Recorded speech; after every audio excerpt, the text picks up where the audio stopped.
तो वहीं मध्य प्रदेश में लोकसभा चुनाव खत्म हो गए हैं। पिछले चुनाव के मुकाबले इस बार कम वोटिंग हुई। रीवा लोकसभा में तो वोटिंग का आंकड़ा पिछले चुनाव की तुलना में तेजी से नीचे गिर गया है, जिसे लेकर अब कयास लगाए जाने लगे हैं कि बीजेपी का विजयी रथ जारी रहेगा या कांग्रेस 2 दशकों से सूखे पड़े को खत्म करेगी। ये रिपोर्ट देखिए।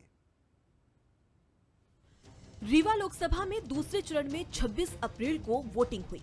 इस बार के चुनाव में 49.53% वोट पड़े, जो पिछले चुनाव की तुलना में करीब 11% कम है।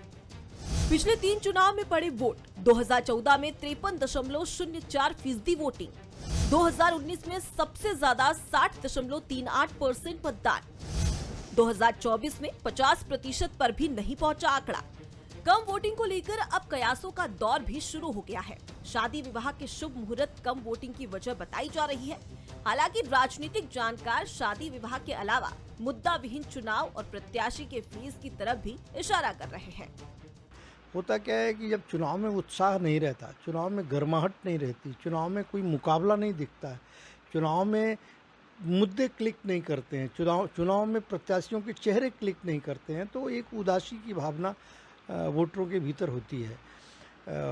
वोट में ख़ास तौर पे बड़े इलाके में, बड़े दायरे में जब वोटिंग होती है तो संगठन की भूमिका महत्वपूर्ण हो जाती है और उस दृष्टि से भारतीय जनता पार्टी आगे। बीजेपी कांग्रेस कम वोटिंग को अपने अपने तराजू से तौल रही है। कांग्रेस इसका ठिकरा बीजेपी पर फोड़ रही है, तो बीजेपी भी मान रही है कि अति उत्साह भी कम वोटिंग की एक वजह रही। जनार्दन मिश्रा जी को लोग वोट देना नहीं चाहते थे और उनसे निराश थे, तो जनता का मन बिल्कुल नहीं था उनको वोट देना। तो भारतीय जनता पार्टी के जो समर्थक थे उनके वोट डले नहीं और कांग्रेस के लोगों ने, कार्यकर्ताओं ने मेहनत करके वोट डलाए, इसलिए हमारे यहाँ वोट परसेंट कम हुआ। और हमको पूरी उम्मीद है कि रीवा में हम 23 वर्षों बाद अपना लोकसभा चुनाव रीवा से जीतेंगे, अपना सांसद भेजेंगे। कार्यकर्ताओं में ये था कि ये निश्चित तौर पर भारतीय जनता पार्टी के अलावा कहीं कोई और दूर दूर तक नज़र नहीं आ रहा था, तो कार्यकर्ताओं के अंदर एक अति उत्साह भी हम कह सकते हैं कि हम तो चुनाव जीते हुए हैं। थोड़ा बहुत कारण ये भी होना, और मूलतः कारण हमारे यहाँ खेती कटाई मिजाई और उसके साथ ही शादी ब्याह और व्रतबंध के जो कारण है, इन्हीं कारणों से वोटिंग प्रतिशत कहीं न कहीं हमारा कम हुआ है।